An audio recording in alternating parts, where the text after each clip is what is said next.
Our team. You got me. The fun thing about me is I'm kind of like a bulldog. I've been doing this for about 5 years, and I haven't given up. And Richard came to me when I did our first round of funding. He said, David, he said, bring me in your W-2. I said, okay. I brought him my W-2 form, gave it to him, and he said, okay, now take 30% off of that. I said, okay. And I did, and that's the kind of dedication I have. I'm willing to take that cut to make sure that I'm able to provide and do the service that I want to do. Andy Salutin, he's our director of technology. He's the guy behind all the programming. But the thing about Andy is he's been with us from the very get-go.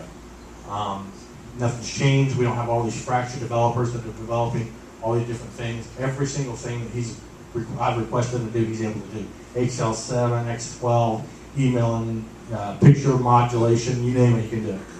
James is, I don't know how to explain James. He just seems to know everything about the internet and social marketing, and then Rob, he's the director of operations. I kind of inherited him from Synogen when Synogen agreed to take me as a portfolio company.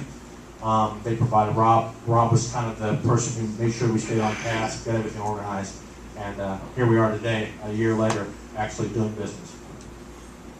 We talked about board of directors. Richard Allen, I've been really lucky to get him in. The funny thing was, as I said, I presented this to him about 2.5 years ago, and he went, eh. But he did continue to mentor me, and I think that's what happens with GAIN here, and a lot of opportunities. I was on TV 20 last night. I want to give a lot of credit to GAIN, to GTech, to the incubators, because those are the things that make us happen, and I think that's why you guys are out there, being able to mentor these people. Everybody's got a business, an idea that they want to participate in, and people like Richard and anybody that's involved with these incubators are people you need. We got Dr. Bailey. Dr. Bailey's been one of our big finance people helping us. He's also, a medical director, providing us with good medical information, making sure that we are able to create information. One thing you got to remember is when you do this registration process, it's not just the insurance and the demographics. We have a whole system set up where people can actually do pain modulations, dermatology. We have animated forms where people can just literally go in there and click on stuff to indicate what's going on with them. They get their family history, their review assistance, all these things that are required for the doctors for their billing process. So being able to have all this information from someone like a medical director who knows what they're doing has been very beneficial for us. Revenue projections. Who here has ever had to do revenue projections? Who here is always, seems like it's a lot higher than it really should be? Well, the thing about our revenue projections is this is the most optimistic that we're looking at. The thing that's interesting also about our project is that this is something that's required by law. Doctors have to do this registration process. They're going to have to figure it out some way.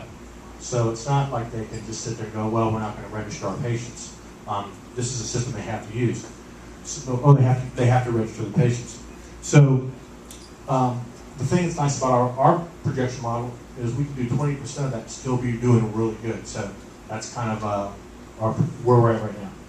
What I did right. I started early. I started this 5 years ago, and I took it real slow, and I was real patient. I made sure that I did everything that I was told to do, and it seems to have somehow worked out. I hired one great developer. As I said before, I didn't have a bunch of fragmented developers from all over the place. I didn't try to outsource here, outsource there, and try to put a website together, a business together.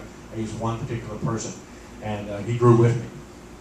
I paid for development as I went. As I said, I started this out of my back pocket. I literally would work overtime on Saturdays and Sundays just to make sure I had enough money to pay my programmer and to create my ideas. I developed my business plan independently. Every time Richard would say to do something or someone would make a good recommendation, I would actually go out and pay to have it done the stuff I couldn't do. And I didn't quit my day job. I'm still a nurse. So if anybody over here falls down, I can save your life. What I did wrong. I focused initially on direct sales. I thought that was what I was going to actually be doing. I thought I was going to be going out to these doctors' offices and selling it to them. And eventually that's something we want to do. But what I found is these bigger companies don't have solutions for what we do. And our system is just not a simple registration system. I don't know how to explain that to you well enough other than the fact that we do a lot of dynamic stuff that people are coming to us wanting answers. So it's been a good thing. Underestimated time and cost, bringing the product to market. Holy mackerel, everybody has this problem, I know too. I think it takes one every time I go to my program, I say, well, how long is this going to take? He'd say, it's going to take a month. 4 months later, we were done. We've been developing the project, literally, this is our 6th, I think, iteration of our website. So we knew that every single time, sometimes we had to add a new feature. Feature creep is always something that's dangerous with us, but there were certain things we had to do to be able to separate ourselves. When we initially went back in October and looked at our competition, we made sure that we provided things that they didn't offer. In our original business model, created a barrier entry for new businesses. When we first started that, we wanted to charge everybody, even the doctors receiving the referrals. And we actually found out that that wasn't the smart way of doing it, because we wanted to make it so that the physicians could actually come into our system without any cost. And that's what's going to help our system grow in a social aspect. So that's kind of how that worked out. My advice to new businesses, I think bootstrapping is probably the best way of doing it, starting it out. I think when you're willing to put that dedication in, you see how much time, effort, and money it takes when it's your own money and it's your own time. You get a real appreciation for what everybody has to go through, and you're willing to see if you're going to be able to stick through it in the long run. Find mentors that will provide insight and constructive criticism. As I said, there's a lot of people in here that I've spoke with, have given me a lot of good advice. And those are the people that you need to listen to, because they've already done it once or twice or 5 times, and they probably failed 3 or 4 times, and they're back here doing it again. So those are the type of people you need to listen to. The other one is don't give up. I've had so many people also tell me, this isn't going to work, David. You're competing against these giant people, but I'm not going to give up. You know, I feel like this is a great opportunity. We're in probably the largest, most active space that there is right now. We're in the medical field, we're in the electronic medical field. I found people who are the big boys in the space don't have solutions, don't have all the solutions.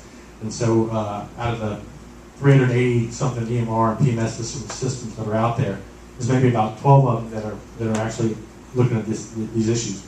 And the other one is don't quit your day job. I had to quit my day job, but you know, until you get everything rolling, make sure you have money to take care of your family. Make sure you have money to go out and go to the movies and go out to dinner and do all this kind of things. So, what's next? As I said before, the really cool thing about our system is that everything's already been completed. We'll have some tweaking that we want to do. Like James said, we have our ad server system that's set up, but that won't really be effective until we have, you know, a significant number of patients using it every single day. We have our large contract that's been signed already, which is wonderful. We have to make sure that we're able to get there. Anyhow, seeking Series B funding, we are looking for a raise. We basically our raise that we're going to raise is dedicated just to our sales and marketing efforts. As I say, we got our development done. We need to make sure we get it out there for people to see it, and make sure they understand what we can do. So.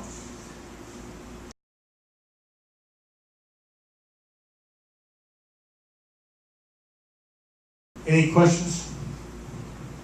Sam? The doctors you refer,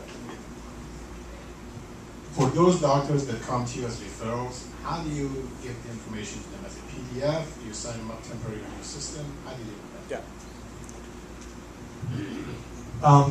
Sam's question was how do we get the new doctors that come in on referral? What we do is we have an internal system that allows us, once that patient's registered, that information comes up and we hit refer, there's a little box that comes up that if they're already connected into the system, then it's very simple. You just pick that person and click it, and it goes right to them. It goes to them as a PDF.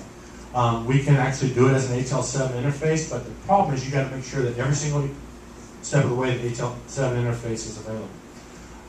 But they have the information ahead of time. The other thing that's really unique about our system is that, say, for instance, that same doctor you were talking about as a primary care doctor, and now you're going to go to see an ENT. Well, those two guys are going to require 2 different types of forms. They're not going to want the same information. So what our system does is our system takes the common information and maps it to the next doctor. Once he accepts it, now another email goes out to the patient and says, hey, listen, you've been referred. Click on this link. Now that patient, when they click back in again, goes to the new forms. And our system already knows that there's new information that needs to be received from the patient. So that patient goes in there, completes those forms, goes to that particular section from that doctor, the new doctor, and is able to enter that information without having to do everything all over again. So does that answer your question? Any other questions? Yes, sir.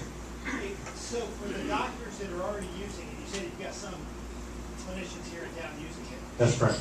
How is the compliance rate in terms of when they ask the patient to fill it out or use the system? What's that compliance rate? It's as high as it's 74%. One of the practices that we use.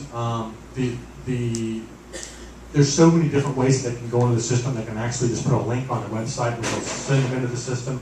They can also, back-end staff can also send a link to the patient. Basically, what happens when that patient calls in, it just says, do you want us to email you a registration process? And what we do is we encrypt in that process the time, the date, the form, and when it's supposed to happen. They send it to them. The patient at that point in time fills it out. If they haven't filled it out in 72 hours, they get another reminder. If they haven't filled it out within 72 hours of the appointment, they get another reminder. So the compliance rate, once that information goes out, is pretty high. Yes? So if you have a patient that is seeing a cardiologist, and now he's being sent to an ENT doctor, is his health information also shared here? Is there health history of what a cardiologist saw, for example, his CAT scan or what have you? Right. Actually, that's a good question. We are able to, in our paid service, we're able to, if both of those particular people are a paid service, we have 2 megabytes of information that can also be sent with the referral. So once that information is sent, the doctor actually types in a little bit of a note, and it goes in with them, and they can actually attach the documents as well. It sends it inside of our system. It's actually not an email. It's just a pointer that points into our system in different places. But yes, so they can send additional information. Yes, sir. You have some health providers, they are connected cardiologists, orthopedists, stomachists. But when you go there, even being the same company, they always ask you to fill in the forms, because it says that each doctor runs their own. Right, and that's something that we addressed. As I was saying previously, when that once that referral's been taking place and they click on that information, it sends that information to the new doctor, but it has all the patient's previous information, but it's filled out on new forms. So it's the information didn't change. It's the additional information that a doctor needs, our system knows. It sends an email back to the patient, and then that patient goes in there and fills out that additional information. So it's not required to be done over again. The doctor has his own set of papers on his own forms. Yes? Can this process be patient-driven? I'm an old guy, I got doctors for Parkside, even though I have.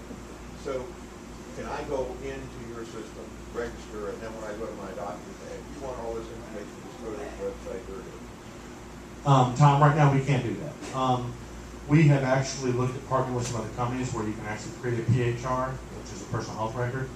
We actually have the ability to do it. We kind of actually have a semi-PHR record. There's an awful lot of liability that sits in with holding that information. So we have looked at integrating with Health Vault as well as Google Health and another company as well. So at this point, all right, one last quick. Certainly the line that Jim was talking about, that if I'm a patient, if the information's in there, you have an opportunity for the patient to print out that information, either they can take it in, the doctor will show up. absolutely. When you finish this process, you can create, it actually says, congratulations, you have finished it. Would you like to print a copy? Click here. Would you like a map to your doctor's office? Yes, you click here and it creates a map right from there. Do you want a text message sent to your phone to remind you? Yes, click here. So it does all that stuff at the very end of that registration process, and you can choose to save it however you want to. You can access that later on. You can create an account as well. And also, too, a lot of our forms are actually also now available in Spanish, so we can change it for the patient. So with the big Spanish population coming up, we're able to do that too. But I got to quit because she's going to kill me. Shepherd's crook is coming. Thank you.